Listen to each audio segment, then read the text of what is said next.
नमस्कार, स्वागत है आपका हमारे YouTube चैनल में। आज हम बात करेंगे प्रकाश के परावर्तन के बारे में, तो आप हमारे वीडियो में बने रहें।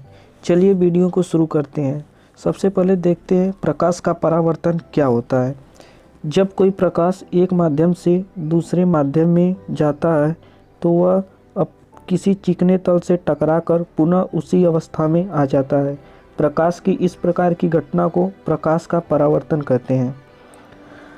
परावर्तन की क्रिया में जो किरण चिकने तल से टकराती है उसे परावर्तित किरण, और चिकने तल से टकराकर वापस लौटने वाली किरण को परावर्तित किरण, जबकि चिकने तल के लंबवत खींची गई रेखा को अभिलंब कहते हैं। आपतित किरण और अभिलंब के बीच बने कोण को आपतन कोण, और परावर्तन किरण और अभिलंब के बीच बने कोण को परावर्तन कोण कहते हैं। चलिए आगे देखते हैं। परावर्तन के नियम। परावर्तन के मुख्य रूप से दो नियम होते हैं। पहला, आपतित किरण, परावर्तित किरण और अभिलंब तीनों एक ही तल में पाए जाते हैं। दूसरा, किन्हीं दो पारदर्शी माध्यमों के लिए आपतन कोण का मान परावर्तन कोण के मान के बराबर होना चाहिए। प्रतिबिंब। जब किसी बिंदु से चलने वाली प्रकाश की किरण परावर्तन और अपवर्तन क्रिया के पश्चात दूसरे बिंदु पर मिलती है या मिलती हुई प्रतीत होती है तो इस बिंदु को हम प्रतिबिंब कहते हैं। प्रतिबिंब मुख्य रूप से दो प्रकार का होता है। पहला वास्तविक प्रतिबिंब, दूसरा आभासी प्रतिबिंब। वास्तविक प्रतिबिंब, जब किसी बिंदु से चलने वाली प्रकाश की किरणें वास्तव में किसी दूसरे बिंदु पर मिलती हैं तो इस प्रकार की घटना को हम वास्तविक प्रतिबिंब कहते हैं। और आभासी प्रतिबिंब, जब किसी बिंदु से चलने वाली प्रकाश की किरणें परावर्तन या अपवर्तन के कारण किसी दूसरे बिंदु पर मिलती हुई प्रतीत होती है तो इस प्रकार की घटना को आभासी प्रतिबिंब कहते हैं। दर्पण।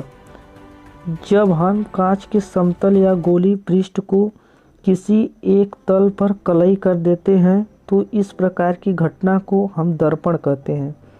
दर्पण मुख्य रूप से तीन प्रकार का होता है। पहला, समतल दर्पण। जब हम कांच के समतल प्लेट पर एक ओर कलई कर देते हैं और दूसरे ओर का पृष्ठ परावर्तित तल की भांति कार्य करता है तो इस प्रकार की दर्पण को हम समतल दर्पण कहते हैं। दूसरा, उत्तल दर्पण। जब हम कांच के किसी खोखले गोले को मध्य से काटकर उसके दबे हुए भाग पर कलई कर देते हैं और जिसमें उभरा हुआ तल परावर्तित तल की भांति व्यवहार करता है तो इस प्रकार की दर्पण को हम उत्तल दर्पण कहते हैं। अवतल दर्पण।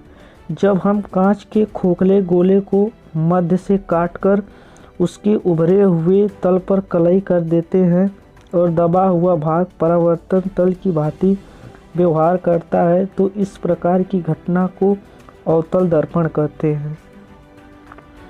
दर्पण से संबंधित कुछ परिभाषाएं। पहला, दर्पण का ध्रुव।